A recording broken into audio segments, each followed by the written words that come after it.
Eu sou a Larissa Amorim, coordenadora de comunicação da Casa Fluminense, e eu vou moderar hoje essa transmissão, que está acontecendo via o Facebook da Casa e no YouTube da Casa também.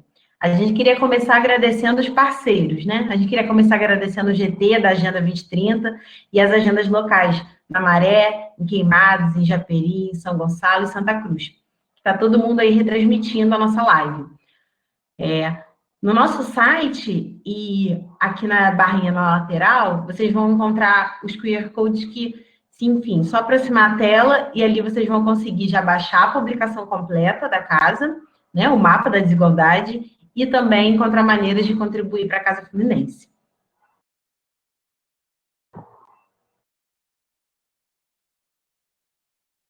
Olá, pessoal. Eu me chamo Vitor Mihessen, sou coordenador de informação da Casa, a área responsável pela pesquisa.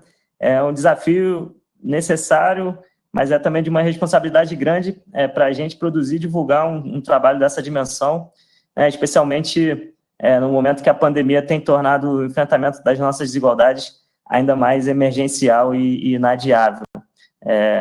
Como o assunto já é muito pesado, a gente vai procurar fazer uma dinâmica leve aqui para esse lançamento. A gente vai apresentar alguns dados da pesquisa para conhecer e reconhecer, como a gente tem falado, os nossos problemas e falar do enfrentamento deles também. E aí, desde já, agradecer toda a equipe da Casa Fluminense, que, enfim, que a gente está com bastante saudade, inclusive, né, de trabalhar juntos. A gente vai exibir um vídeo da equipe convocando para esse lançamento, enquanto as pessoas vão entrando aí para estar com a gente. Vivemos em um momento em que as desigualdades estão escancaradas. O coronavírus deixou nossa vulnerabilidade socioeconômica ainda mais exposta. Essa pandemia tem mostrado como os problemas da gestão pública afetam o acesso da população a direitos sociais básicos, como, por exemplo, o abastecimento de água limpa. Entendemos que o primeiro passo para a mudança é o diagnóstico da crise. Por isso, a Casa Fluminense vai lançar uma nova versão do Mapa da Desigualdade com dados atualizados. Para quem ainda não conhece a publicação, ela tem como objetivo apontar os principais desafios que a região metropolitana do Rio precisa enfrentar. Visualizamos essas informações sobre os 22 municípios em forma de mapa. No total, a publicação reúne 40 indicadores que são divididos em 10 eixos temáticos, que são habitação, emprego, transporte, segurança, saneamento, saúde, educação, cultura, assistência social e gestão pública. O mapa da desigualdade chega para traduzir em números a disparidade da metrópole. Vale lembrar que a publicação é gratuita. Ela vai ficar disponível no site da Casa Fluminense a partir do dia oficial do lançamento do Mapa da Desigualdade. O evento vai acontecer em julho e vai ser transmitido na nossa página do Facebook. As inscrições para participar desse encontro já estão abertas no nosso site. Se inscreva para não esquecer de estar com a gente nesse debate, mesmo que virtualmente. Esperamos vocês por lá. Tchau, tchau.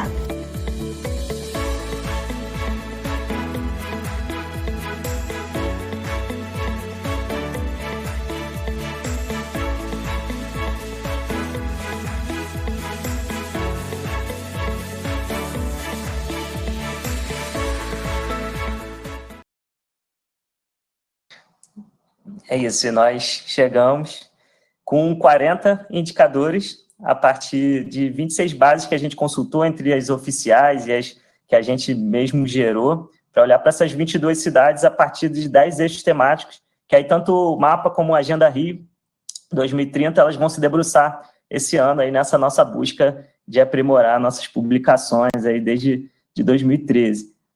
Hoje aqui, então, a gente vai apresentar uma versão reduzida, né, da pesquisa. A versão completa pode ser encontrada aqui nos QR Code, como a Lari já comentou.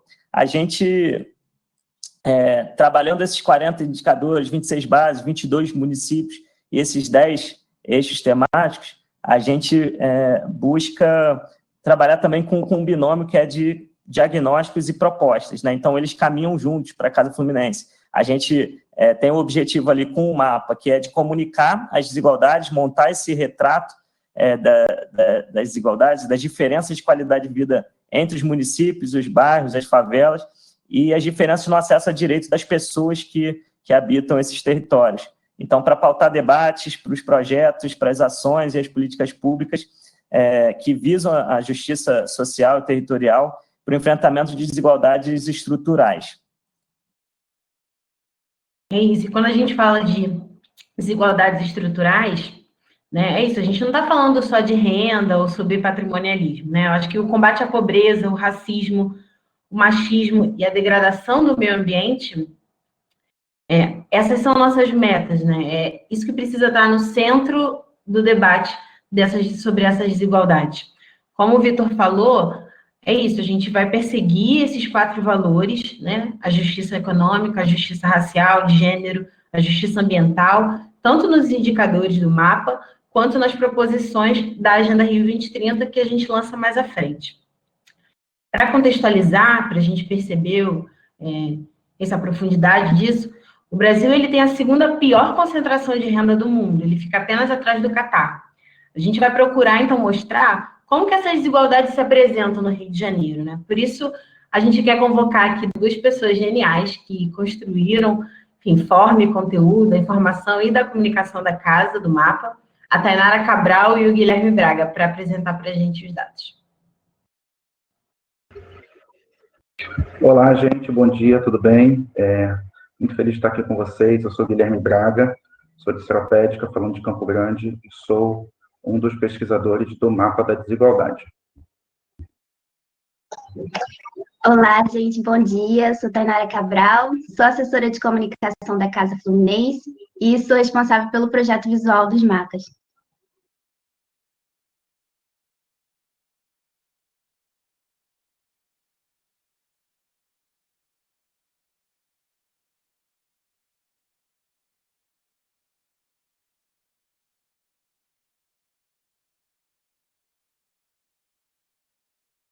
Vamos falar um pouco sobre a metodologia do mapa.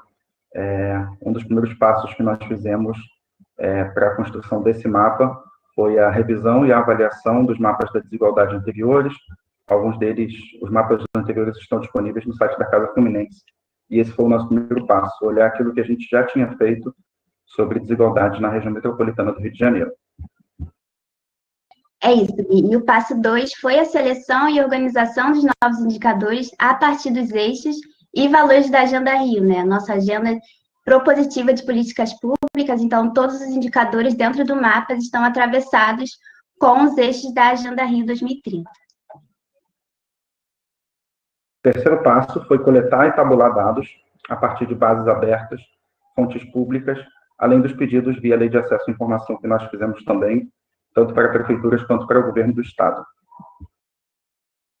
É isso. E o passo 4 foi processamento de informações e geração de novos indicadores a partir de dados brutos, ou seja, como a gente olhou essas bases de dados e a gente mensurou os dados da forma mais acessível possível. Além disso, também aconteceu uma escuta e uma colaboração dos parceiros da Casa Fluminense, tanto em encontros presenciais, mas também em forma virtual, através de formulários, entrevistas, encontros, e esse foi um dos mais muitos passos para a elaboração dos mapas. Bom, e o último passo deles, o passo 6, que foi a construção e a diagramação dos mapas e análise sobre os indicadores, ou seja, a gente quis fazer da publicação uma publicação em que as pessoas de mais diversas áreas pudessem ler, então tornar essa visualização dos dados mais acessível é uma das principais propostas do mapa, né? Então a gente utilizou de cores, ícones, para poder guiar essa leitura. Então, em cada página do mapa, as pessoas vão encontrar o nome do indicador, uma breve descrição do que ele se trata, um parágrafo em que a gente chama internamente de tweet, em que ele dá uma breve leitura sobre o mapa. A gente também tem uma legenda com a escala de cor, uma nota de rodapé com a nota técnica e a fonte de onde esse dado foi retirado, e 3 ODS que estão ligados a esse indicador.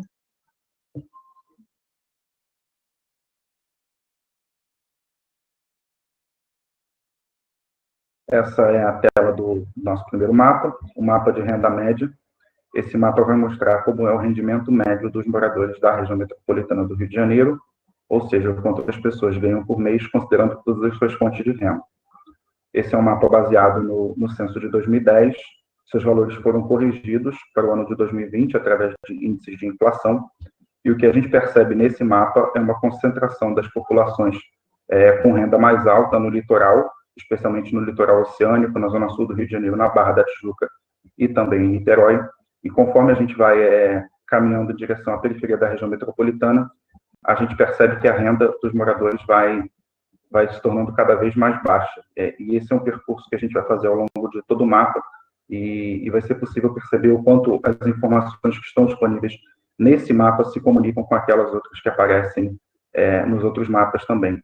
Como a Thay falou, a gente tem aí o título do eixo, o título do mapa, uma descrição, o tweet, que é o apelido carinhoso que a gente deu para esse parágrafo, além de dados que fazem a comparação não só dos municípios da região metropolitana, mas também com o Brasil, com o estado do Rio de Janeiro e com a região metropolitana como um todo, os ODS, a fonte e também a escala de cores com a descrição dos valores que estão sendo apresentados no mapa.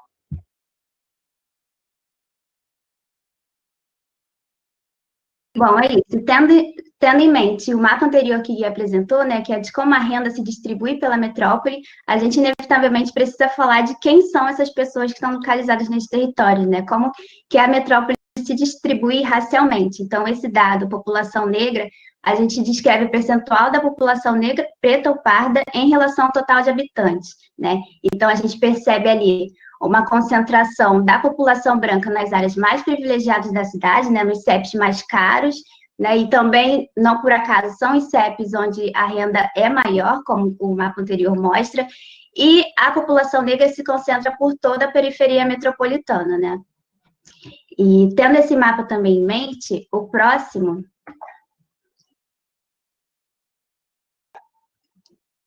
que é o de população feminina, né, a gente consegue, de fato, aprofundar esse diagnóstico de qual perfil é esse da região metropolitana, né? Então, a gente vê que a região metropolitana é, em sua maioria, negra, e a gente vê que a região metropolitana é, em sua maioria, feminina também, né? E a gente percebe que a população feminina é maioria em todos os municípios da metrópole, né? E é isso. É importante frisar que esses dois dados, tanto de raça quanto o da população feminina, são referentes ao último censo do IBGE. Então, a gente percebe que o último foi em 2010, então a gente tem uma lacuna bem grande, né, com relação a esses dados. E é importante frisar que a importância de um novo censo para a gente ter esses dados mais atualizados e mais precisos, né.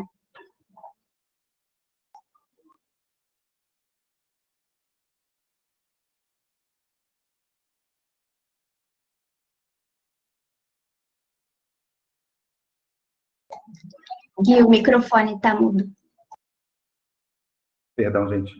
Bem, aqui a gente está olhando para os usos de solo na região metropolitana, ou seja, a gente está olhando para entender como essa metrópole é ocupada, de que forma se dão os usos nessa metrópole.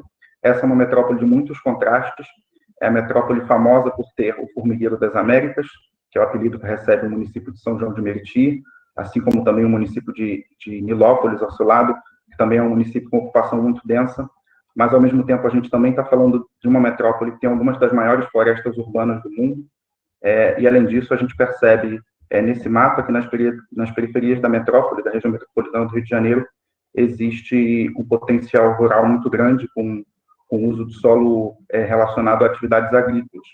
Ou seja, a gente está falando de uma região metropolitana onde há diversos potenciais que estão dados e os próximos mapas vão tentar conversar um pouco com isso.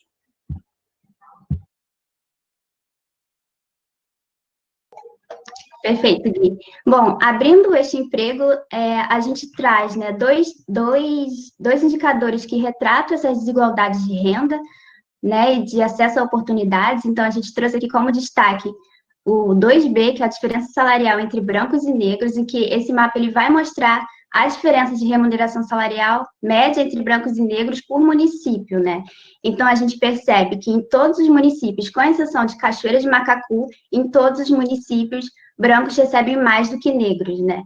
E a gente vai perceber que na capital do Rio de Janeiro é onde essa discrepância, essa diferença é maior, onde, em média, brancos recebem 41,9% do que pretos e pardos, né? Então, e é importante frisar também que essa base de dados, ela leva em consideração somente empregos formais, né? Empregos com carteira assinada, que é a da RAIS, né? E se a gente pegar a base de dados que é do IBGE, que traz o cenário nacional, né? Que junta o trabalhador formal E o informal, ele vai mostrar que no Brasil, uma pessoa branca recebe, em média, 75% a mais do que pretos e pardos, né? Então, a gente vê como se dá essa desigualdade até mesmo no campo do emprego, né? Da renda dessa pessoa.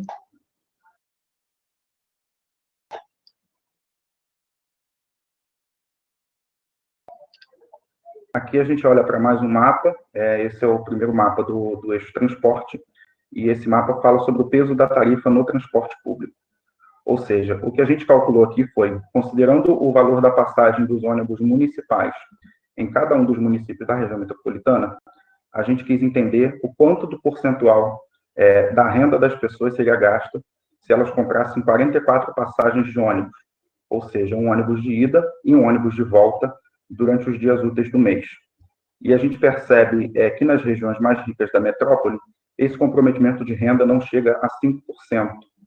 No entanto, nas regiões mais pobres, que são essas que estão em vermelho, a gente tem um comprometimento da renda das pessoas que passa de 1/3 da sua renda mensal, sendo gasto apenas potencialmente com a compra de passagens de transporte urbano.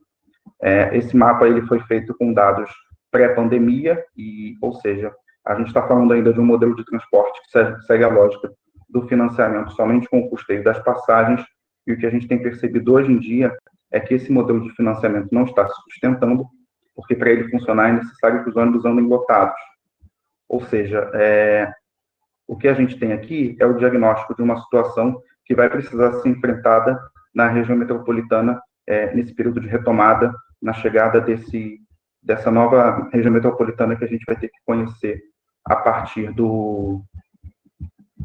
das mudanças que ocorreram por conta do coronavírus. Também gostaria de ressaltar que esse foi um dos mapas mais difíceis de fazer, porque essas informações elas não estão disponíveis de maneira organizada, então nós tivemos que consultar todas as prefeituras e muitas delas não nos responderam, então esse foi um dos últimos mapas a ficar pronto.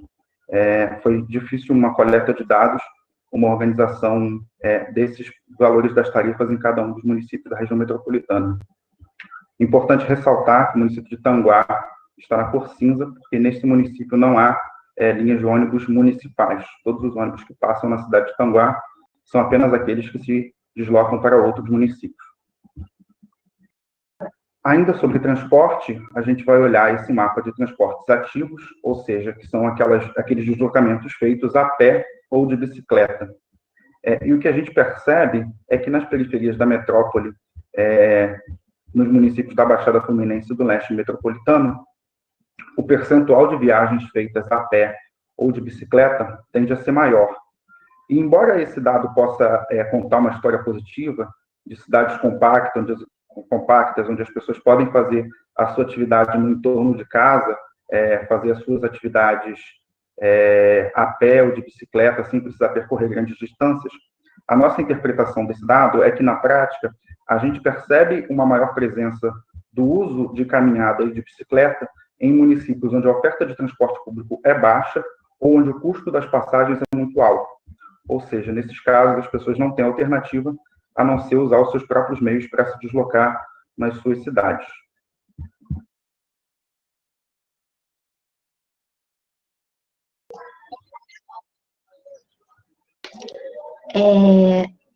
Bom, abrindo o eixo de segurança, né, a gente traz 4 indicadores que retratam quem são as principais vítimas dessa política de segurança atual, né, que mais aposta no confronto armado, que não enfrenta, de fato, os desafios da segurança pública no Estado. E esse dado aqui, a gente traz a questão da violência contra as mulheres, né, a gente percebe, e ele registra os casos de violência contra a mulher por 1.000 mulheres, ou seja, a gente percebe que em Maricá, né, esse índice é de 20, né? Maricá é a cidade aqui da metrópole. Maricá e Paracambi, né, são os municípios onde tem mais casos registrados, né, e que dentre esses 22 municípios da região metropolitana, apenas 7 têm delegacias especializadas contra a mulher, né, então a gente olhar para esse cenário, né, de crescimento de casos de genocídio, né, de crescimento de casos de violência contra a mulher, a gente olhar para a metrópole e perceber que apenas 7 têm delegacias especializadas em atendimento à mulher, a gente refletir sobre que mecanismos, né, os estados, né, que instituições os estados têm fornecido para essas mulheres vítimas dessas violências, para que elas possam ser acolhidas, para que elas possam ser ouvidas, para que, de fato, combata esse crescimento dos crimes de feminicídio e de violências, né? Então, a gente olhar para isso também é extremamente importante. Esses dados são do ISP, de 2018.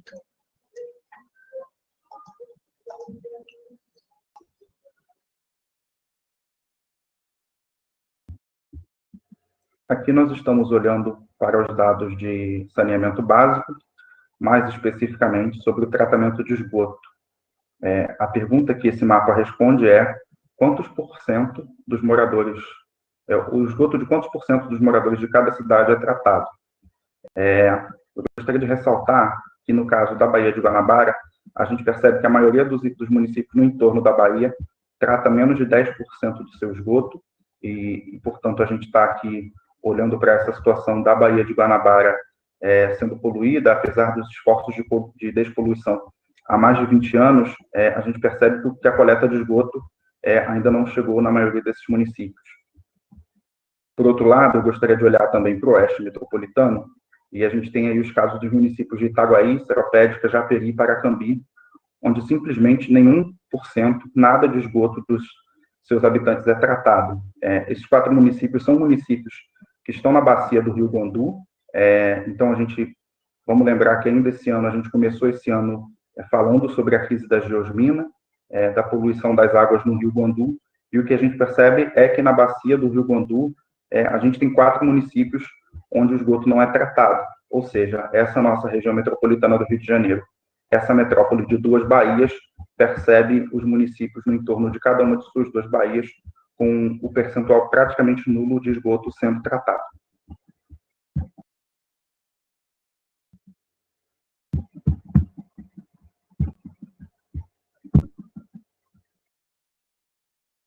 O próximo mapa é um mapa de saúde. A gente abre o eixo de saúde com esse dado, que é o dado de idade média ao morrer. O que a gente considera aqui é a média de idade com que as pessoas morreram, as pessoas que moram em cada um dos 22 municípios da região metropolitana, a média de idade com que as pessoas morreram no ano de 2018.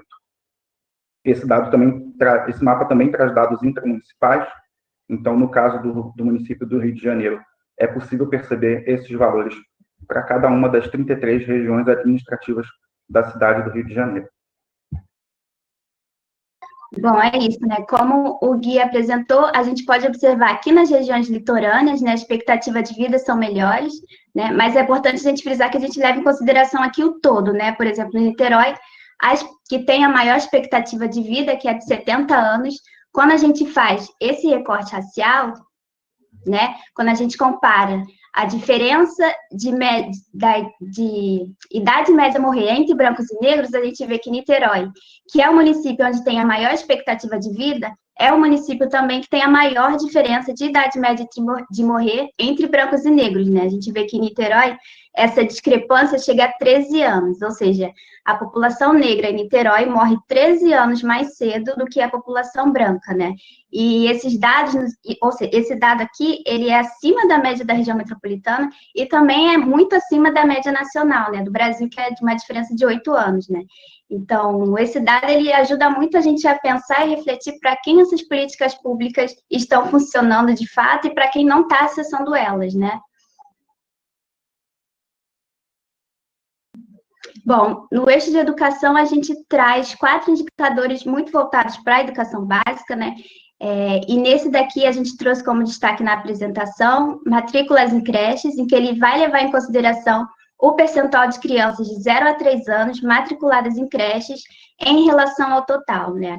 A gente entende que esse dado é muito importante, uma vez que a educação, o fornecimento de uma educação básica, né, do cuidado na primeira infância é essencial para o desenvolvimento humano, né, e a garantia desse direito à creche é fundamental. E quando a gente olha ali para os municípios de Nova Iguaçu, Queimados e Japeri, a gente vê que menos de 6% das crianças de 0 a 3 anos estão em creches, né? E quando a gente olha para a capital, 36% dessas crianças estão em creches também, né? Então, a gente precisa refletir sobre o porquê dessa discrepância, né? De aproximadamente 20 pontos percentuais dessa diferença. E quando a gente olha para Rio Bonito, ali, por exemplo, a gente tem que 39% do total de crianças de 0 a 3 anos estão matriculadas em creches, né? Então, é importante... E esse dado aqui, ele leva em consideração não só a rede pública, né? Como os outros dados desse eixo, ele leva em consideração somente a rede pública, mas esse, especificamente, ele leva em consideração a rede pública e privada de creches.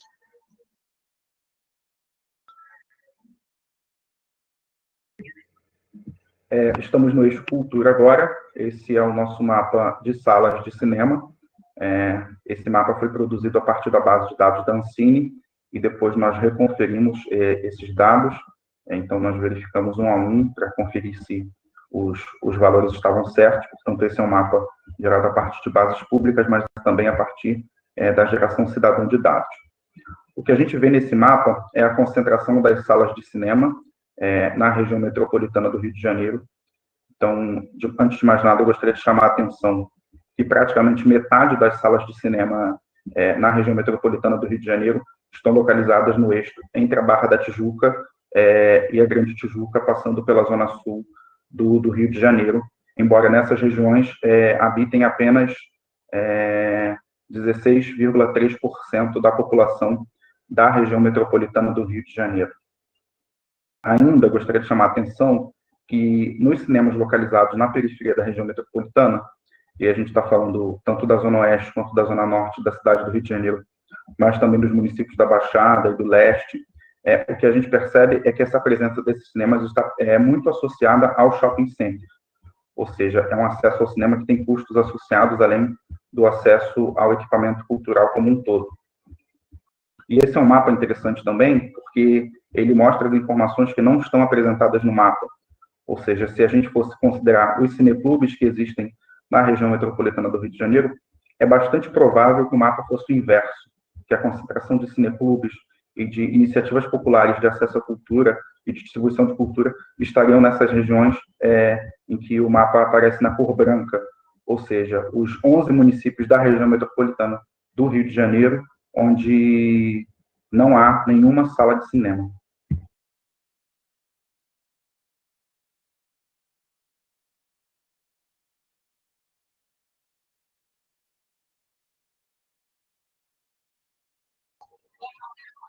Bom, dentro do eixo da assistência social, né, a gente destacou, mais uma vez, o de atendimento à mulher, né, tendo em vista que a gente trouxe aqueles dados em relação a violências contra as mulheres. Nesse daqui, a gente vai mapear se há centros especializados de atendimento à mulher no município, né, e a gente percebe que, na maioria deles, possuem algum tipo de centro de referência, mas que em Japeri, Magé e Rio Bonito não possuem esses centros, né, então... É isso, mais uma vez, para além das delegacias especializadas, né, no combate à violência contra a mulher, a gente refletir também sobre, né, quais são os outros tipos de mecanismos de acolhimento e atendimento a essa mulher, né, para poder, enfim, fortalecer essa vítima e também resgatar a sua cidadania, né? E quando a gente olha para Cachoeira de Macacu e Itaguaí, esses dois municípios não forneceram os dados, né, não preencheram lá da base de dados do IBGE e também não retornaram sobre o nosso pedido de lei de acesso à informação. Então, esses dois municípios a gente não tem resposta. Os outros, a maioria, possuem um centro de atendimento à mulher e Japeri, Magé e Rio Bonito não possuem.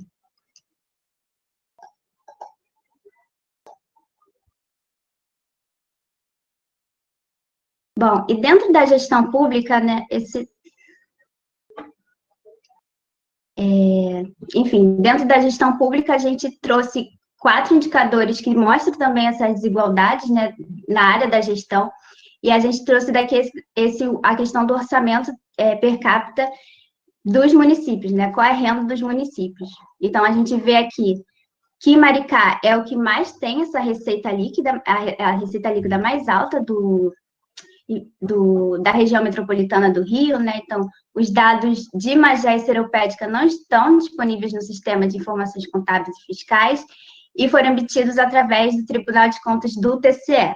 Então, a gente frisa ali Maricá e Niterói, que concentram, né, uma maior receita líquida dos municípios.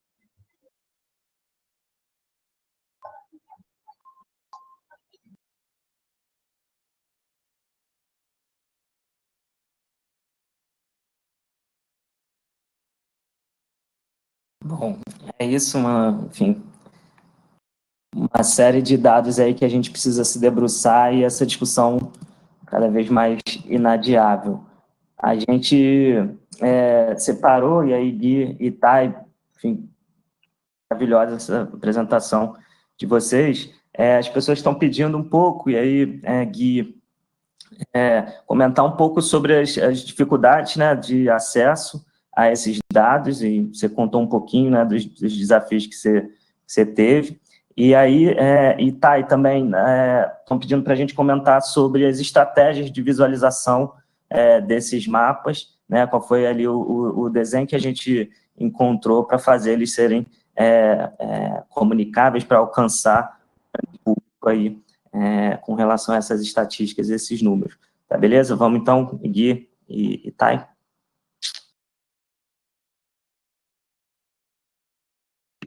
Bem, um dos desafios na produção desses mapas é que a gente se propôs a falar sobre 22 municípios da região metropolitana do Rio de Janeiro. Ou seja, é uma produção de dados descentralizada, as prefeituras elas produzem dados e esses dados ficam em portais diferentes ou, eventualmente, elas não produzem os dados. Então, um dos principais desafios nossos é conseguir acessar dados de 22 municípios diferentes e conseguir unir eles e torná-los comparáveis para que a gente possa ter um retrato da região metropolitana. Então, eu diria que esse é o primeiro grande desafio, é reunir esses dados. A gente tem o problema da falta de produção de dados do Estado, e aí o Estado, eu digo, enquanto Estado, ente nacional, então a gente está falando não só do Estado do Rio de Janeiro, mas também do governo federal. A gente tem essa dificuldade de acessar dados, às vezes esses dados não estão reportados o suficiente para que a gente possa usar nos mapas. Então, por exemplo, a gente tem números que vão dar conta só da região metropolitana como um todo, ou então só da capital, e aí não nos permitiriam fazer esse diagnóstico de cada município, que é como a gente se propõe a falar. E um terceiro problema, talvez um dos que mais chame a atenção em relação à produção desses mapas, se refere à Lei de Acesso à Informação. A Lei de Acesso à Informação é um instrumento legal que assegura que a transparência deve ser a norma em relação aos poderes do Estado. A Lei de Acesso à Informação ela já existe há 8 anos, e ela diz que os cidadãos têm o direito de acessar as informações que o Estado tem. No entanto, quando a gente tenta usar a Lei de Acesso à Informação para conseguir os dados com as prefeituras, a gente percebe que em alguns sites não há um formulário de acesso à informação, embora isso seja uma exigência da lei. Na maioria dos municípios, os prazos não são cumpridos, em alguns deles, simplesmente, nós não recebemos resposta. Então, para contar uma curiosidade, aquele mapa que a gente olhou sobre as tarifas de ônibus, nós fizemos as perguntas para aquele mapa entre o final de janeiro e o início de fevereiro. E alguns municípios ainda não nos responderam, embora já estejamos em julho. Ou seja, a lei determina que eles têm 20 dias para responder, no máximo mais 10.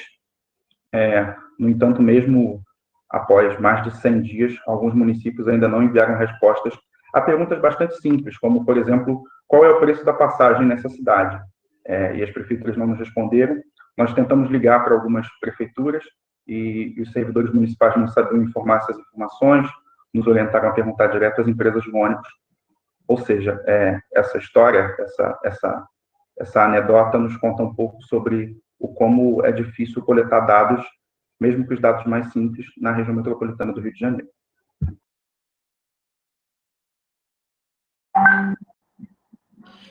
Boa, Guia, muito bom.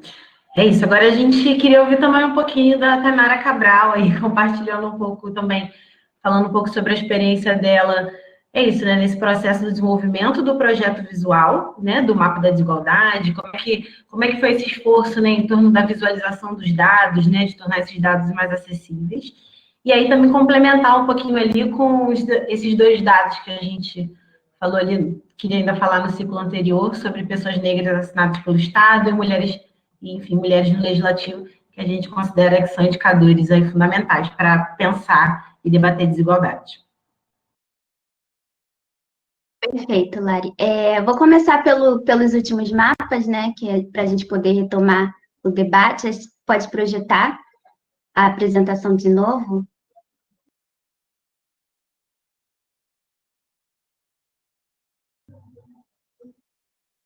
Então, esperar o mapa voltar.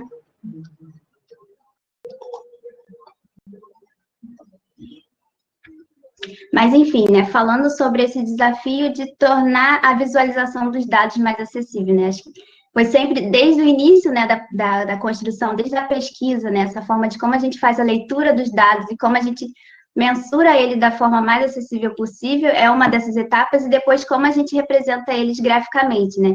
Então, como vocês puderam ver em algumas dessas telas que a gente destacou, mas vão poder ver na publicação completa também, é uma publicação que ela não tem medo de usar das cores, né? A gente usa das cores para amarrar a narrativa dos eixos, né? Para facilitar essa leitura. Quando a gente olha para o mapa da desigualdade, né?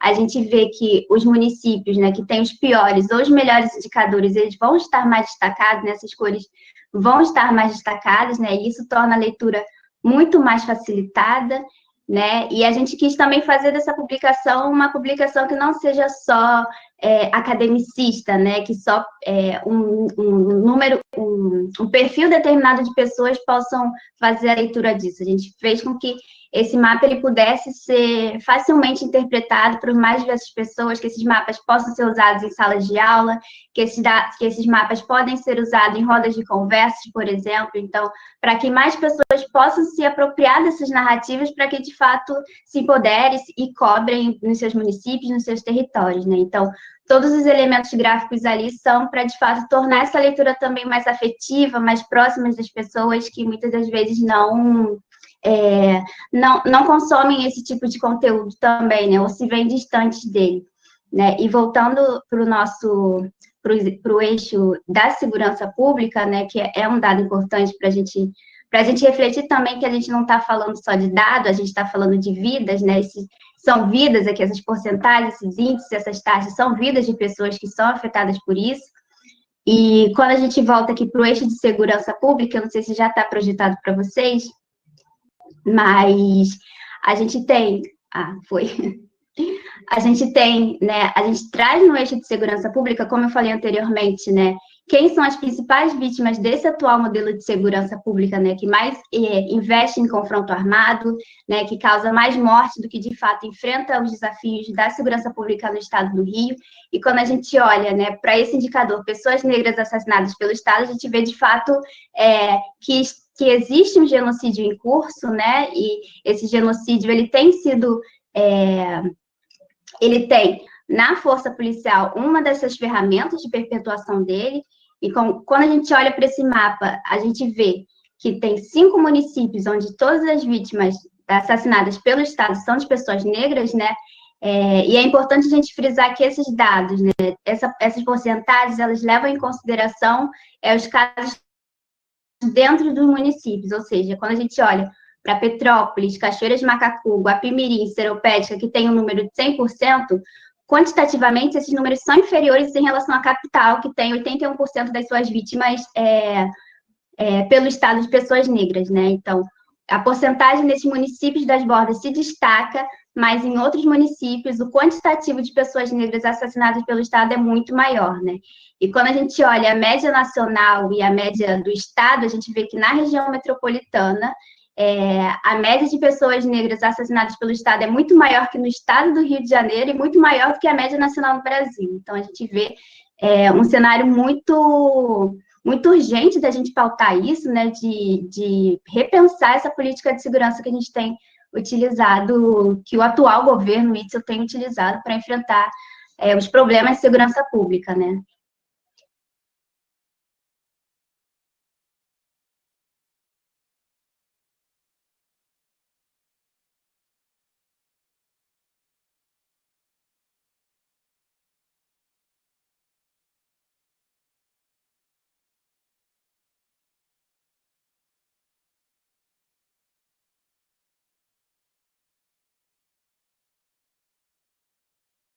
Vamos lá, para dar sequência, a gente até pensou em dar uma pausa aqui depois desses dados, né? A gente, enfim, está mostrando ali uma realidade muito dura e muito complexa que a gente vivencia aqui na região metropolitana do Rio de Janeiro. A gente sabia que mesmo nessa apresentação mais curta, né, dos mapas aí com Tainara e Guilherme, as denúncias são muito fortes e a gente vai digerindo aos poucos e criando estratégias de enfrentamento delas. É um trabalho de fôlego, né, de coragem, ainda mais nesse contexto de país, nesse Rio de Janeiro. Então, agradecendo aí mais uma vez, Tainara Cabral e Guilherme Braga pela apresentação e por todo o trabalho. A gente manda também um salve para a nossa consultora, para Paula Moura, que esteve junto nessa produção, nessa publicação. A gente agradece, na verdade, todo mundo, né, que colaborou direto e indiretamente nas discussões dos indicadores, que não é nada fácil, né? A gente manda um alô também para a Tabra, que tem colaborado bastante com as análises conosco, na equipe de informação, além da equipe toda de comunicação e da equipe inteira da casa, além de nós dois, né, Lara, que, enfim, demos trabalho aí para essa equipe, mas ainda não acabou. A gente segue analisando e entendendo, reconhecendo esses indicadores, mas aí vou pedir para a Lari dizer o que vem por aí. Boa. É isso, acho que depois que a gente viu, são muitos dados, né? São muitas formas de a gente visualizar e perceber e diagnosticar essas desigualdades. A gente agora vai para o debate, queria aí chamar nossos provocadores de hoje. A gente vai ter um debate, então, sobre desigualdades estruturais, desafios emergenciais e o futuro das cidades, né? Um debate para a gente refletir, então, sobre todos esses indicadores que a gente viu hoje aqui, e também a gente projetar e pensar soluções e que formas a gente pode enfrentar essas desigualdades. Então, a gente está aqui hoje com a Ana Carolina Lourenço, que é cofundadora do Movimento Mulheres Negras Decidem, Program Officer também do Fundo Ação Urgente, e o Henrique Silveira, que é geógrafo e coordenador executivo da Casa Fluminense. É isso, gente, sejam bem-vindos e vamos começar o debate. Pode começar, Ana? Não, a gente... Inverteu? Vou começar. Vocês estão me escutando bem aí? Tá me ouvindo bem, Lari? Enfim, esses testes... Estou ouvindo, perfeito. Tá, beleza. Bom, gente, eu queria também começar agradecendo todo mundo que está aqui acompanhando a live. Esse é um momento muito importante, emocionante para toda a equipe da Casa Fluminense, que esteve dedicada à construção desse material nos últimos anos. Então, é um momento assim, de muita alegria para a gente poder compartilhar esse material com vocês. A gente espera genuinamente que esse material contribua para o debate sobre desigualdade na região metropolitana, né, construção de políticas públicas para superar essas desigualdades. E, enfim, é um prazer grande estar aqui com vocês. Nessa parte agora a gente tem aqui o desafio de comentar algum desses dados que estão aqui e ainda fazer o esforço de olhar para frente, né, de olhar como, diante de uma realidade tão difícil que tantos números, né, apresentam para a gente, quanto a realidade externa, né, do Covid, da crise política, da crise ambiental, da crise econômica, né, pesam sobre a gente, mas como é que a gente consegue encontrar caminhos para fazer essa travessia. Então, vou aqui em alguns minutos tentar passar brevemente por pontos que me parecem importantes para essa reflexão. Ainda sobre o mapa, eu acho que, sobretudo, quando a gente compara o último mapa, né, o mapa de 2015, que a Casa Fluminense lançou, com o mapa de agora, sem dúvida, esse mapa tem uma inflexão racial muito forte. Né? A gente tem vários indicadores, né, com recortes raciais para a gente enxergar essa desigualdade. Isso é fruto tanto de um processo de reflexão interna da Casa Fluminense, quanto também desse movimento emergente de luta antirracista. Né? Na Casa Fluminense, a gente entende que não dá mais para falar de desigualdade sem a gente localizar muito bem onde é que está o racismo. Como o racismo ele é um instrumento que reforça, né, e perpetua estruturas de desigualdade e de violência na sociedade brasileira, na realidade do Rio metropolitano. Então, acho que esse é um elemento forte que o mapa traz, né? E é importante a gente pensar que a questão do racismo é isso, a gente não pode enxergar como uma questão individual, é uma questão estrutural, né?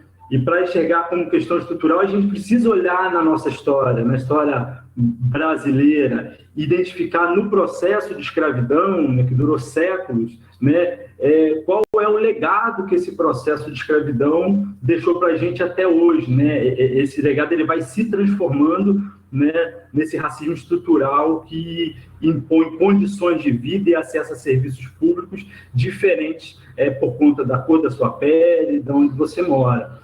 Então, por exemplo, o mapa vai mostrar a diferença de expectativa de vida em pessoas brancas e negras, né? O dado de Niterói é um dado que é mais expressivo, né? A população preta vive em média 13 anos menos do que a população branca. Enfim, essa situação de racismo estrutural, ela, no final do dia, o que ela promove é que entre a população mais pobre, a maioria é negra.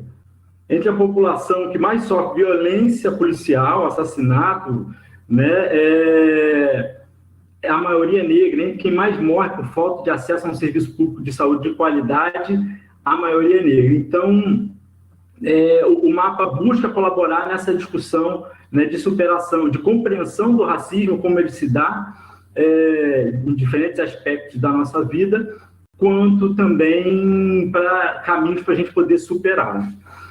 Outros elementos que eu rapidamente destacaria aqui no mapa, um tema que é um tema-chave para a Casa Fluminense, é o tema de mobilidade urbana, e é o dado que vai mostrar a população que gasta algo em torno de 1/3 do salário da renda, né, em transporte público.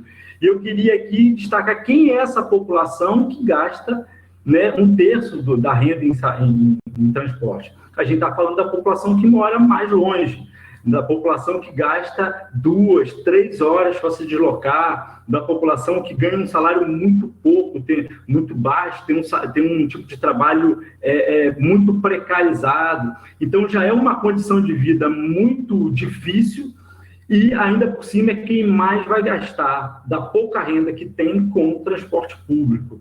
Né? Hoje, a gente vive uma crise muito grande de transporte, né, porque é muito caro para a população e os empresários também estão alegando que vão falir. Então, esse também é um momento, a gente pode explorar mais na frente, de como é que a gente produz mudanças estruturais nesse sistema de transporte. Outro dado também que chama muita atenção no mapa da desigualdade é o dado de saneamento básico. Né? Pensar que Duque de Caxias, minha cidade, só 1% do esgoto de uma cidade que tem 900 mil habitantes, só 1% é tratado, isso é um absurdo. Né? É um absurdo. Existem vários motivos que podem explicar esse absurdo. Né? Tem gente que vai ficar numa situação ainda de mais vulnerabilidade, porque vai viver na beira dos rios, né? Onde o esgoto é despejado. Mesmo quem não vive na beira do rio, todo mundo é impactado numa cidade onde não trata o esgoto. Existem, novamente, vários motivos para isso. Um deles é a falta de coordenação política entre prefeitura e Estado para coordenar esses investimentos. Outro motivo é a descontinuidade dos investimentos. Né? Às vezes você começa um investimento e não conclui. Né, o PDBG, o famoso PDBG, que tinha a ambição de despoluir a Baía de Guanabara e que não conseguiu chegar ao final das obras. Por exemplo, construiu muita estação de tratamento. Em Caxias tem estação de tratamento, mas o esgoto não consegue chegar da casa das pessoas até a estação de tratamento.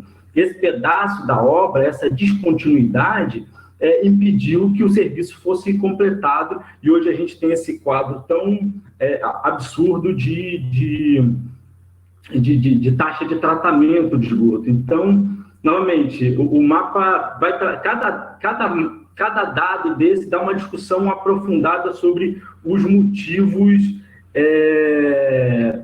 da não conclusão, né, desses serviços. E por fim, enfim, poderia aqui me estender, eu acho que a questão da violência policial, né, é um ponto-chave que o Rio de Janeiro precisa enfrentar, o Brasil precisa enfrentar e superar esse padrão de violência policial. e que tem na população negra um alvo preferencial, né? Pensar que a cidade do Rio de Janeiro, que a cada 10 pessoas que a polícia matou, 8 eram negras, isso não é coincidência, né? Você tem um processo aí de racismo institucional, com também uma impunidade muito grande, né? A certeza de que vai fazer uma operação violenta numa comunidade, pode morrer uma criança, um jovem indo trabalhar, ou mesmo alguém envolvido numa atividade criminosa, que não vai acontecer nada. Então, o Rio de Janeiro precisa encarar esse padrão de violência que a polícia tem, que acaba sendo um elemento-chave do número de mortos, né, na região metropolitana.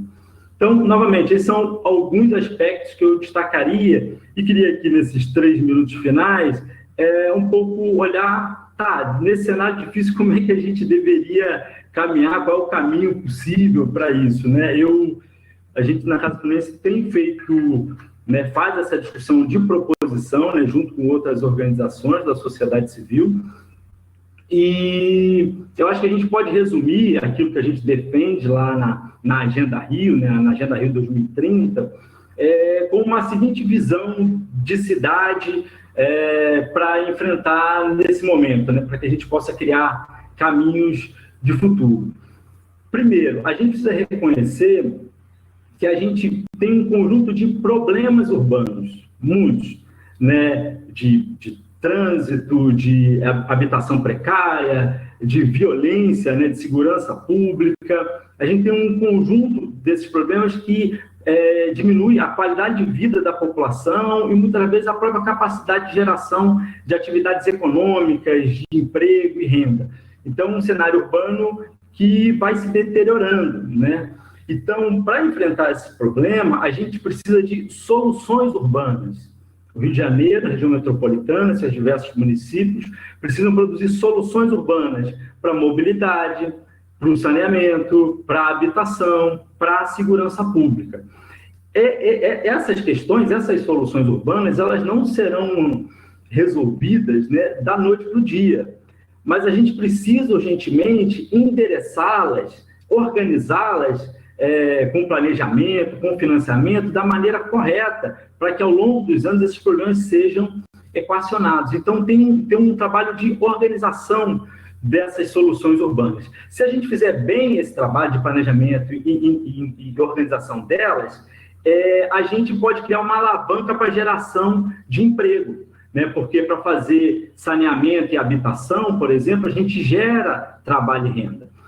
Então, aqui está uma alavanca de geração de empregos. Para isso tudo funcionar, a gente precisa de gestão pública. Então, a gente também precisa melhorar a nossa gestão pública, ser mais eficiente, mais transparente, mais aberta à participação e controle social, né? Aumentar a arrecadação dos municípios, atrair investimento para a gente poder avançar nos pontos anteriores. E se a gente fizer isso bem, se a gente produzir soluções urbanas corretas, dar mais eficiência à máquina pública, alavancar empregos, a gente vai ter mais possibilidade de ter políticas sociais mais adequadas, né? Políticas de saúde, de educação, de assistência e de cultura.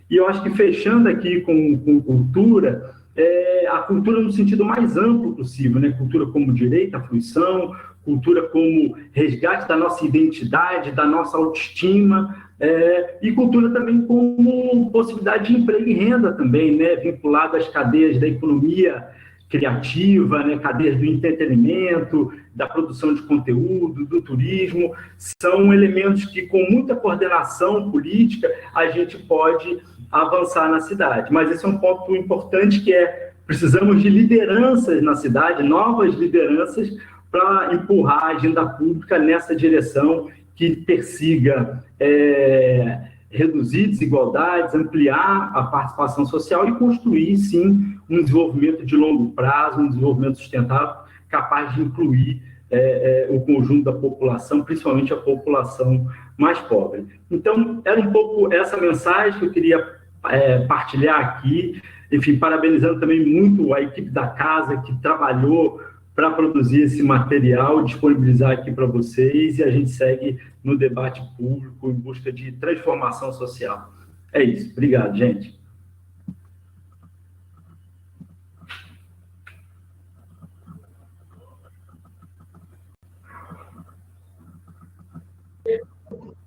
Maravilha, gente. É isso, agora a gente vai com a Ana Carolina, né? Para falar um pouco, compartilhar um pouco com a gente sobre o tema do debate. Bom dia, né, a todas as pessoas que estão acompanhando esse debate. Primeiramente, eu quero agradecer muito a equipe da Casa Fluminense pelo convite e por me permitir fazer parte desse momento tão importante, tão histórico para o contexto que a gente está vivendo. Quero também fazer coro, né, com o Henrique, parabenizar a equipe envolvida no mapa pela qualidade do produto, a qualidade da narrativa, pelo processo acurado e objetivo de busca de informação. A gente sabe como, no contexto de batalha, né, guerra narrativa, um material como esse é fundamental e tem uma capacidade de ressonância muito maior do que a nossa imaginação. Então, mais uma vez, aqui, parabenizar pela pertinência, pelo time, né, desse processo. Agora que eu já agradeci, né, vamos começar com esse desafio, que é aceitar fazer um debate sobre algo bem simples, né, que são desigualdades estruturais, desafios emergenciais e futuros da cidade. Seguindo a liderança do Henrique, eu vou iniciar me concentrando nos 2 primeiros tópicos da provocação do debate, que diz respeito às desigualdades estruturais e aos desafios emergenciais, que de forma muito clara é apenas uma análise do que já foi magnificamente apresentado pelo Guilherme e pela Thay, né? Mas que basicamente coloca, né, de forma, mais uma vez, né, muito qualificada, como os desafios que nós estamos vivenciando hoje, eles são mais do que imagens e narrativas capazes de capturar as nossas emoções, né? Ou seja, a ideia de que uma mesma família ela está vivenciando a perda da avó, do filho mais novo pela violência policial e enfrentando uma dificuldade concreta de acesso ao sistema público de saúde, mas não apenas isso, né? Há condições muito básicas para minimizar os efeitos da pandemia que a gente está vivenciando através de uma qualidade da rede, por exemplo, de saneamento básico, ela aqui se faz empiricamente verificável, ou seja, por mais que o apelo emocional e as imagens sejam fundamentais para a gente mobilizar a agenda, construir políticas públicas pautadas em garantir aquilo que é essencial para a vida, aqui a gente, de forma muito concreta, consegue dizer quem, qual é o rosto, onde vive, como vive, quanto tempo gasta no transporte, em que setor da economia trabalha, qual é a raça, né? Qual é a cor, qual é o gênero dessa pessoa. Então, de fato, isso ajuda muito aqueles que estão querendo produzir políticas públicas baseadas em dados e evidência, né, sem dúvidas, mas também ajuda muito os movimentos e os coletivos que estão agora mobilizando as agendas para dizer que o fundamental é colocar no centro aquilo que é essencial para a vida. Então, a partir disso, eu vou aprofundar alguns pontos, né, que me mobilizaram mais, muito por conta da minha formação e da minha trajetória profissional. A Larissa já me apresentou, mas só para falar um pouco mais, eu sou socióloga. Atualmente, eu digo atualmente porque foi exatamente no meio da pandemia, eu passei a liderar um programa de respostas rápidas na América Latina, que no contexto da pandemia triplicou a quantidade de pedidos de apoio que recebeu a nível de América Latina e Caribe, e que, ao olhar, né, para esse portfólio, ou seja, novo que está sendo construído a partir da pandemia, a gente entende como a experiência do Rio de Janeiro, muito bem demonstrada aqui, ela, na verdade, é exemplar do projeto latino-americano, né, de ocupação do espaço e de poder, ou seja, que as pessoas que mais estão experimentando o que é mais urgente e emergencial produzido pelo contexto da pandemia são pessoas que fazem parte desse projeto mais amplo, onde território, classe, gênero e raça fizeram parte da matriz de opressão. Então, é bem interessante, né? Porque eu sou do Rio de Janeiro, mais do que do Rio de Janeiro, sou da região metropolitana do Rio de Janeiro, de Mesquita. Então, para mim, é muito importante ver como esse olhar local, específico, que pode produzir um detalhamento maior, é capaz, sim, de produzir análises e narrativas que podem mobilizar a agenda pública a um nível mais regional, e que é fundamental.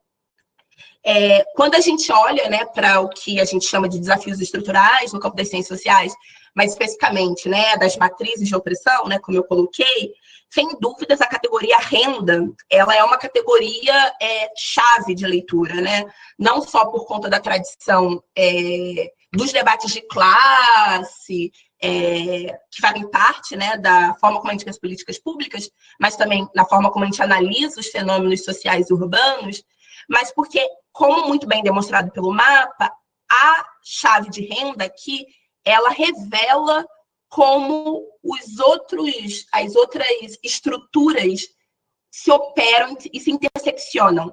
Então, ao a gente falar, né, o primeiro mapa apresentado que demonstra, por exemplo, esse perfil que vai sendo confirmado em todos os outros indicadores que vão qualificar níveis de bem-estar social, né, quando a gente olha que Niterói possui 4,5 vezes uma renda média superior a Japeri, por exemplo, trabalhando aqui com os extremos, né, no marco da desigualdade, a gente vai percebendo como todas as outras categorias vão se desvelando nessa mesma direção, o que significa, né, como o Guilherme colocou bem, que quando a gente olha renda, violência, políticas de assistência social, políticas de enfrentamento a violências mais específicas, como de gênero, estar no litoral, ser branco, ter acesso a uma renda específica, ou seja, fazer parte, né, de um recorte geográfico onde essa renda é mais presente,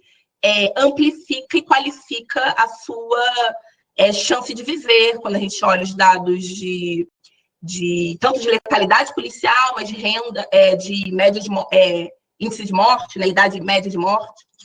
Então, isso é muito interessante quando a gente olha essa primeira categoria, ou seja, que a experiência brasileira de desigualdade, né, como a gente iniciou falando, né, que o Brasil é o segundo país mais desigual do mundo, atrás apenas do Catar, ela é verificada de forma aguda na experiência do Estado do Rio de Janeiro e da região metropolitana do Rio de Janeiro, e ela vai revelar todas as emergências que nós estamos vivenciando nesse momento.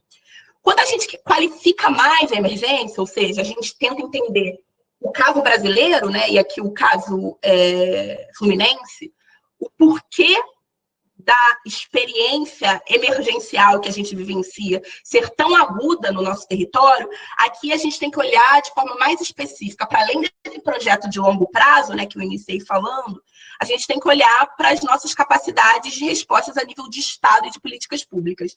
Então, quando a gente olha, primeiro, a não ação programada, quando a gente vê os dados como o de que apenas, né, 7 cidades da região metropolitana do Rio de Janeiro possuem, por exemplo, delegacia de atenção à mulher, mas quando a gente olha o dado talvez mais concreto do modelo de funcionamento do Estado brasileiro, em que mostra que, no caso da região metropolitana do Rio de Janeiro, 79%, ou seja, 80% das mortes violentas realizadas no Estado do Rio de Janeiro são cometidas pelo Estado, né? São cometidas pela ação policial.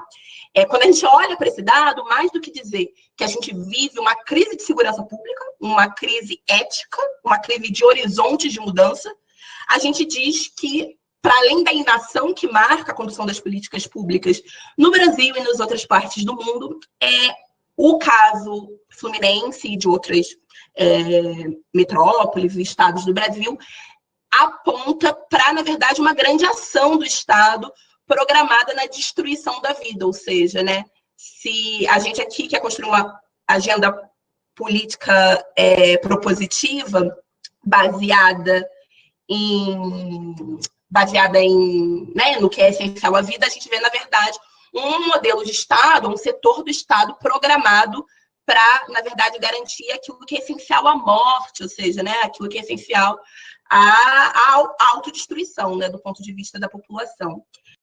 E aí, o terceiro, né, dado que eu vou tentar trabalhar mais, para a gente também entender o tom de emergência, mas aqui, para além do contexto da pandemia, mas pensando que a gente está no ano eleitoral, e mais que eleitoral, a gente está no ano de eleições municipais, ou seja, as eleições que marcam o ponto mais direto do poder público dentro do nosso marco constitucional que lidere e pense essas políticas públicas que são mais próximas da população. Então, são os entes responsáveis por operacionalizar a política de saúde, as políticas educacionais, né? As políticas que mais dizem respeito à reprodução da vida. E aí tem um dado que me chamou a atenção, eu acho que a gente vai poder conversar mais sobre ele nas conversas, mas que teve a ver um pouco com, eu não sei se a Tainara apontou ele, mas que está no mapa completo, que tem a ver com a nossa distribuição na região metropolitana, no estado do Rio de Janeiro, da presença de mulheres em cargos do legislativo. E aí, o porquê isso é importante, né? Eu já disse, né, que a matriz de opressão ela está colocada quando a gente olha esses desafios estruturais. O contexto emergencial, ele se prova mais agudo por conta das ineficazes respostas do Estado, e mais do que isso, das eficazes respostas do Estado de acelerar a morte, na verdade, né, de garantir mais letalidade, mas ele se torna ainda uma sinuca quando a gente olha que os espaços, né, pensados pela sociedade brasileira como capazes de liderar processos de transformação e mudança de médio e longo prazo, que seriam as casas legislativas e os espaços, né, do Estado, né, sobretudo, representam também um marco mais agudo do nosso processo de enfraquecimento da democracia. O único problema da democracia brasileira, sem dúvidas, não é a paridade de gênero, ou seja, não é a baixa participação de mulheres na política, mas esse é um indicador revelador de outros, ou seja, democracias fortalecidas tendem a ter setores da sociedade representados de forma mais equitativa. Os países que vivenciaram um aumento de presença de mulheres nas suas casas legislativas tendem a terem sido países que enfrentaram os desafios da interferência do dinheiro no poder, ou seja, diminuíram a incidência de casos de corrupção, aumentaram o engajamento cidadão e jovem de participação. Ou seja, quando a gente vê que nenhuma cidade fluminense possui 50% de mulheres nas suas casas legislativas, na sua vereança, isso aponta talvez um pouco porque o estado do Rio de Janeiro vive, sem sombra de dúvidas, algumas décadas de pouca imaginação política, capaz de gerar transformação. Eu vou continuar um pouco e já me encaminhar para a última provocação, que é o futuro das cidades, mas que nos coloca algum desafio. Ou seja, tendo em vista, né, um pouco o que esse... Perfeito. Colocando um pouco o que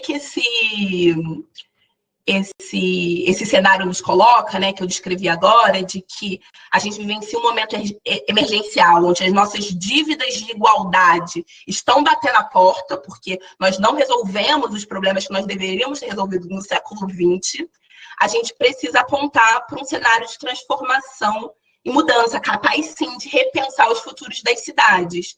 Eles passam, sem sombra de dúvidas, pela construção de uma agenda propositiva e a superação dessas desigualdades que o mapa apontou e que eu salientei, mas passa por um esforço muito grande de coordenação, articulação, emergência e atuação, né, de novas vozes e corpos capazes de liderar esses processos. É um pouco essa proposta dos movimentos que eu faço parte e estou super disponível para continuar o debate. Obrigada. Maravilhoso, Ana. E Henrique, a gente sabe o que a gente, como a gente desafiou vocês, né, a fazer essa reflexão aí sobre desigualdades estruturais, desafios emergenciais e o futuro das cidades aí nesses 10 minutos, mas vocês foram incríveis aí nesse poder de síntese, nessa capacidade, nessa competência de vocês. O que a gente vai fazer agora, então, até pelo gancho da Ana, para a gente comentar um pouco mais de um indicador, é justamente falar, e aí pedir para o Henrique falar um pouco, comentar as estratégias de enfrentamento dessas desigualdades todas que a gente apresentou aí, essas articulações, enfim, os trabalhos que a gente da Casa Fluminense, junto com a nossa rede aí, tem feito. e justamente mirando aí o futuro das cidades. Então, tem mais 5 minutinhos aí para o Henrique completar um pouco desse debate. Aí, na sequência, a Lari volta e comenta esse mapa junto com a Ana. Tá bem? Vamos lá, Henrique. Beleza, Vitor. Eu acho que desafios, né, estratégias que a gente tem para frente, primeiro é reconhecer também a gravidade e a complexidade da crise que a gente vive. Não é pouca coisa o tamanho dessa crise, novamente, política, de saúde, econômica, de violência, crise social, aumento da pobreza. É uma situação realmente muito difícil. E como a Ana falou, a gente tem muitos problemas que já era para ter sido resolvidos, já deviam ter sido resolvidos. Esses problemas não só não se resolveram, mas como eles ficaram mais difíceis, eles ficam mais complexos, né? Então, de fato muito, muito complicado, mas a gente não tem outra opção senão ter esperança que pode ser melhor e trabalhar para isso, né? Ter muita sobriedade para trabalhar. A maneira como a gente enxerga a partir da Casa Fluminense, até junto com a Fundação Cidadania Inteligente, de uma estratégia mais objetiva para esse ano, é que a gente precisa dar um giro na política. A gente só vai conseguir avançar se a gente der um giro na pauta, e aí o mapa ajuda nessa direção, de um pouco mostrar o que é prioridade de fato, onde é que estão as desigualdades, e como é que a gente constrói soluções urbanas. Então, veja bem, a pauta precisa estar voltada para a construção das soluções dos problemas. Isso parece uma coisa simples, mas a gente vive hoje um conjunto de governantes que estão construindo mais problemas do que soluções. Né? Haja vista no estado do Rio de Janeiro, um governador que, né, tudo indica, já vai ser pichado. Né? Um governo federal totalmente sem coordenação, agindo contra a ciência. Então, a gente tem um poder público que, em regra, ultimamente tem agido para produzir mais problemas do que solução. Então, a gente precisa ter foco na solução, identificar bem o problema, qual o diagnóstico, quais são as soluções, como é que financia essas soluções, qual é a governança dessas soluções, como é que há controle social e participação em torno delas. Então, tem um giro aqui na pauta, né? Para citar aqui rapidamente exemplos, né? A gente precisa, repito, produzir. A gente tem um déficit habitacional muito grande. A gente precisa produzir habitação popular. Essa habitação precisa ser produzida não lá na periferia distante, mas ela precisa ser produzida no centro da cidade, nas áreas que já tem urbanização, nas centralidades da Baixada Fluminense, utilizando aquilo que são terrenos ociosos, terrenos que estão lá só se valorizando, prédios abandonados. O poder público tem o direito, isso está na Constituição, de ocupar esses espaços vazios e produzir habitação nesses lugares. Então, aqui a gente tanto resolve o problema da habitação, quanto também uma alavanca para a geração de emprego. No saneamento, a mesma coisa, né? A gente está hoje em torno até de um debate sobre a privatização da SEDAI. É importante lembrar o seguinte: a SEDAI, em 2019, teve um lucro de R$1 bilhão. 1 bilhão. Aí você pensa, como é que um Estado que está falido vende uma empresa que dá um lucro de 1 bilhão? Então, a gente precisa fazer com que esse 1 bilhão seja investido, de fato, no saneamento. Então, acho que a discussão não é vender a SEDAI, a discussão é como a SEDAI pode servir aos interesses da população fluminense. Né? Então, novamente, o debate tem que estar focado em solução e não em arrumar mais problemas. Isso é de um lado. De outro lado, a gente também precisa dar um giro, também nos protagonistas, nas protagonistas dessa nova agenda pública. Então, a gente entende, a partir da Casa Fluminense, que a gente precisa de mais mulheres, a gente precisa de mais negros, a gente precisa de mais jovens, mais pessoas que vêm da periferia e alinhados com uma agenda de igualdade, né, de enfrentamento das desigualdades. Essas pessoas, sim, precisam começar a ocupar mais espaços de poder, né, de tomada de decisão, para fazer essa agenda das soluções avançar.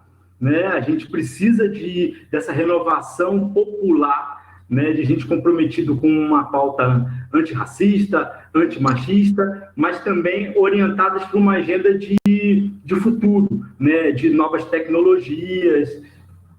Cara, acredito que caiu aqui.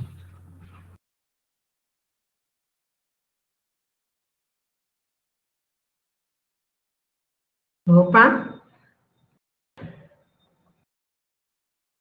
Caiu, Henrique? Tudo bem, depois ele volta, gente. Vamos seguindo aqui. É isso. Então, agora a gente está recebendo várias perguntas, comentários. A gente está adorando aí ver daqui a interação de vocês no ao vivo. Acho que tem muita coisa sobre incidência, né? Agenda propositiva a partir desses dados. Tem muita coisa também aí sobre o enfrentamento do racismo, o debate sobre, então, políticas públicas que, de fato, enfrentem desigualdades estruturais. Isso tem muito a ver com representatividade, isso tem muito a ver com o que a Ana já estava falando, e aí a gente achou que valia muito a pena a gente trazer de novo aqui um dos dados do mapa, o DSE, né, que é o indicador que a Ana citou, para vocês darem uma olhada também e acompanharem, que é o dado de mulheres no legislativo. A gente queria lembrar aqui que esse mapa ele vem num contexto, né, de uma legislatura que elegeu Marielle Franco, brutalmente assassinada no Rio de Janeiro. Ela foi uma entre as sete mulheres eleitas, né, no ciclo de legislatura dela, enfim, entre 51 cadeiras, né? E aí a gente pode ver ali, né, Ana, e eu queria que você comentasse um pouco para a gente esse cenário, né? As mulheres são metade da população, e a gente vê por esse mapa essa baixa representatividade de cadeiras, né? Belford Roxo ali com 20% é a maior percentual, né, de vereadoras eleitas. A primeira coisa quando eu olho, né, esse mapa é pensar como a política de reserva de lista, né, de cota na lista do legislativo, que desde os anos 90 no Brasil é uma lei federal que incide em todos os pleitos eleitorais, que visa garantir que 30% das listas, né, que são produzidas pelos partidos políticos sejam formadas por mulheres. Ou seja, quando eu olho para esse mapa, eu vejo o retrato de uma política, de um marco legal ineficaz, né? Tendo em vista que nenhuma das cidades nem mesmo chega em 30%, mais do que os 50%, que são o que as organizações internacionais chamam de paridade, né? Paridade nos espaços legislativos. Para além dessa ser uma reivindicação histórica do feminismo, tanto no Brasil quanto no mundo, ou seja, a gente precisa, né, colocar isso também em diálogo, eu gostaria de aprofundar um pouco mais daquilo que eu disse, né? Esse indicador, ele retrata muito mais do que os desafios enfrentados pelas mulheres de ocupar espaços de tomada de decisão, ou seja, aponta muito mais do que a baixa autonomia de metade da população, né, do Rio de Janeiro, de ter a sua experiência de tomada de decisão melhor representada na democracia representativa. Ele aponta, na verdade, uma baixa qualidade da nossa democracia como um todo, porque aquilo que gera, né, o que a gente chama das barreiras de elegibilidade de mulheres na política, elas podem ser nomeadas, e eu vou as nomear, e as pessoas que estão nos assistindo e que fazem parte das diversas cidades do Rio de Janeiro vão se reconhecer nisso. Então, quando a gente fala de barreiras de elegibilidade de mulheres, a gente está falando sobre alta violência política. Então, o caso da Marielle, ele é um caso exemplar, né, de ser o mais violento, a mais violenta das barreiras, que é o feminicídio, né, o homicídio, mas ela está presente de outras formas, né, a chamada violência política, tanto na produção simbólica de discursos, na construção de discursos e crimes de ódio no espaço virtual, por exemplo. Então, a gente diz que é um cenário onde você fala de muita violência, né, de muita violência política. Quando você olha para as outras barreiras, como financiamento público, por exemplo, né, uma baixa proporcionalidade do financiamento público ainda persiste para as mulheres, mesmo apesar dos recentes marcos legais que implementaram a mesma proporção, né, da lei dos 30% para entrega dos recursos públicos. Mas por que permanece? Porque quando a gente olha para o quadro legislativo, a gente vê que houve uma grande concentração de recursos dados para vice-prefeitas, vice-vereadoras, né, que estavam compondo chapas com homens. Então, a gente tem aqui um financiamento que está na janela da oportunidade. A gente tem um desafio imenso de transparência dentro dos partidos, que reflete a baixa transparência do poder público depois que chega no poder. Então, eu sempre olho para esses dados que mostram as baixas participações de mulheres, e quando a gente olha, né, de forma mais específica, interseccional, de mulheres negras, a gente está dizendo, na verdade, como a gente pode construir um diagnóstico capaz de gerar uma agenda de mudança da democracia como um todo. Porque promover o aumento, né, uma tsunami de mulheres nas casas legislativas fluminenses vai significar mais do que uma vitória, né, do campo feminista, vai significar, sem sombra de dúvidas, uma vitória na nossa qualidade de condução de políticas públicas. Então, o convite é um pouco esse, né? Verdade, que a pauta da paridade, da participação de mulheres negras, é uma pauta de qualquer pessoa que quer produzir políticas públicas com bases mais participativas, democráticas e de alta qualidade. Um pouco isso.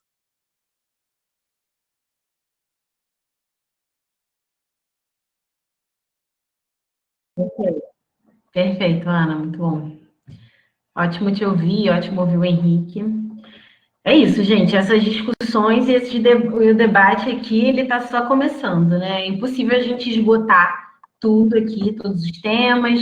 A gente buscou aqui trazer a visualização de alguns desses desafios que são comuns para todos na região metropolitana, enfim, Brasil também. O que a gente fez aqui foi apresentar, então, alguns caminhos prioritários e apontar para as soluções, enfim, para as trajetórias que a gente considera que precisam ser priorizadas para esse ano, né?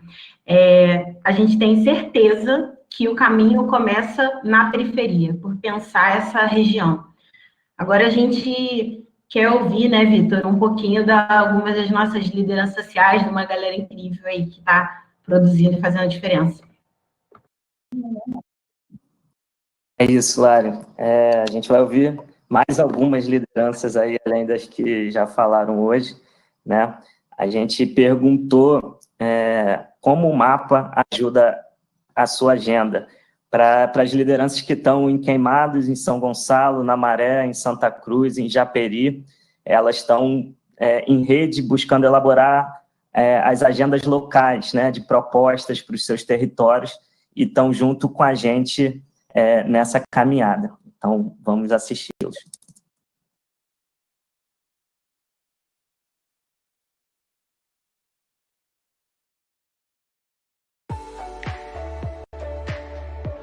Olá pessoal, eu sou Gisele Castro, sou uma das coordenadoras do Golfinhos da Baixada, que é uma iniciativa social daqui de Queimados, região da Baixada Fluminense.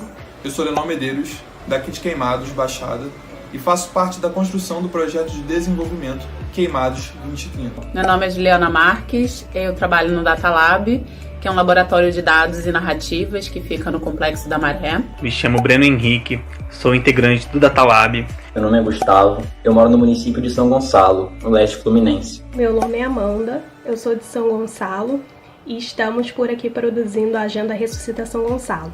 Eu sou Pablo Ramós, sou de Santa Cruz e faço parte de uma rede que está construindo o Plano Santa Cruz 2030. Eu sou Juliana Guimarães, do Conselho Britânico, e nós apoiamos o desenvolvimento da Agenda Local Santa Cruz 2030. Meu nome é Júlio da Silva, sou do Fórum Popular Permanente de Japeri. Eu, Carlos Evandro, da Associação Mobiliza Japeri. Meu nome é Patrícia, faço parte do Mobiliza Japeri. O mapa da desigualdade é uma ferramenta fundamental para guiar diagnósticos cada vez mais assertivos por meio de dados acessíveis, influenciando no desenho de soluções locais em prol do compromisso global contra a desigualdade. E a partir desses indicadores, a gente consegue pensar junto, identificar as demandas de cada região. E aí, identificando as demandas de cada região, a gente consegue pensar em soluções de superação dessas demandas populares. A gente sabe a importância desses dados para as nossas pesquisas e para a produção das nossas narrativas. Por aqui, a gente está desenvolvendo a Agenda Ressuscita São Gonçalo, que é conjunto de um diagnóstico e de propostas para a gente propor soluções para os nossos problemas do município. O mapa das desigualdades, junto com a diversidade de indicadores que ele apresenta, vai ser muito útil na construção da nossa agenda municipal, né? Tanto por parte da realização dos diagnósticos aqui dos problemas e potencialidades do município, como também da proposição de políticas públicas. Um desafio que a gente tem enfrentado ultimamente é em relação à falta de transparência do poder público em relação a esses dados, né? Seja por conta de um site que não funciona adequadamente, ou então da própria falta de dados. Em 2017, a Casa Fluminense publicou uma série de dados, um retrato socioeconômico de Santa Cruz, Sepetiba e Paciência, e foram esses dados o pontapé inicial para a gente articular e mobilizar uma rede para discutir o futuro do bairro. Então a gente está muito curioso para ter acesso aos dados do mapa da desigualdade, porque esses dados com certeza serão mais uma plataforma de impulsionamento para a gente discutir o desenvolvimento sustentável local, uma sociedade mais justa. E por aqui nossa agenda é a agenda do saneamento básico, que a gente trabalha a partir do nosso projeto que chama Cocosap, que existe desde 2018 e que é um projeto de mapeamento e incidência, né, na temática a partir da percepção da inadequação do saneamento feita pelos próprios moradores, né, através do WhatsApp. Nossa agenda de desenvolvimento tem o foco nas necessidades específicas de Queimados e da Baixada. Trabalhar com ciência é a melhor solução. Nos mapas da desigualdade, você encontra números precisos, dados e diagnósticos que favorecem um serviço público inteligente. Temos problema na mobilidade e no acesso ao saneamento básico. Não temos ainda um plano de mobilidade urbana do município. E não temos também um plano municipal de saneamento básico. As estações dos trens faltam de acessibilidade aos deficientes. Parte da população de Japeri ainda não tem acesso à água potável. Os transportes de Japeri são os precários. Ainda temos valas negras no município, né? Falta tratamento de esgoto, entre outras coisas. Por isso achamos importante a elaboração do mapa de desigualdade. Esse mapa é de extrema importância para o nosso município também, porque aponta índices em que a gente precisa melhorar, que a gente precisa desenvolver nossa cidade, para que essa geração de hoje e a geração de 2030 possa ter indicadores melhores e possíveis agora e depois.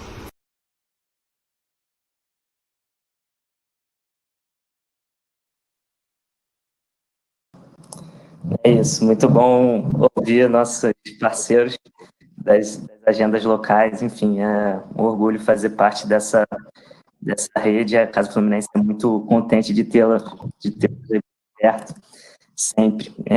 Então, a gente viu ali, enfim, outros parceiros também que não estão no vídeo, mas a gente queria agradecer também as parcerias dentro e fora da região metropolitana, desse Rio metropolitano, a parceria com a Rede Nossa São Paulo, que foi a primeira inspiração aí nossa para fazer os mapas da desigualdade, o movimento Nossa Brasília também, que fazem parte da Rede Cidade juntos, que é onde a gente, inclusive, está colocando os dados brutos, né? Algumas pessoas perguntaram aqui no chat sobre os dados da publicação, então a gente vai estar no site, como a Lari vai falar, no site da casa, e a gente também tem na página do Observatório Cidadão da Rede Cidade, os dados brutos com que a gente montou essa publicação, então agradecer também por essa parceria. Lari, é contigo. É isso, gente. A gente estamos chegando no encerramento dessa transmissão, mas é isso, né? O papo geral está só começando sobre o mapa da desigualdade 2020, tudo que vem pela frente. A gente quer agradecer a participação, os comentários, quem assistiu, de todas e todos aí que acompanharam tanto no Facebook como no YouTube da casa. Reforçar que a gente está recebendo os comentários aqui sobre algumas dificuldades de download do mapa, e a gente, assim que sair aqui dessa transmissão, a gente vai dar retorno para todo mundo e garantir que todo mundo consiga ter o seu PDF, garanta o seu mapa da desigualdade aí, salvo, para acessar e fazer referência. A gente também queria fechar aqui com uma notícia. Dentro do marco do projeto do Giro 2020, que é um projeto que a Casa Fluminense e a Fundação Cidadania Inteligente realizam juntos, né, uma campanha de incidência para as eleições, né, de articulação, a gente em breve vai estar abrindo inscrições para uma formação política para pré-candidaturas da periferia metropolitana, né? Então, a gente quer dizer que vocês sigam acompanhando aí a gente pelas redes, para ficarem sabendo aí em primeira mão já quando isso acontecer. E é isso, gente. Download disponível, tem os QR Codes aí na tela, mas também já vai estar lá no site da casa. A gente quer agradecer imensamente, chamar todo mundo aí para o último tchau. Todo mundo que participou. E até a próxima, gente. É isso.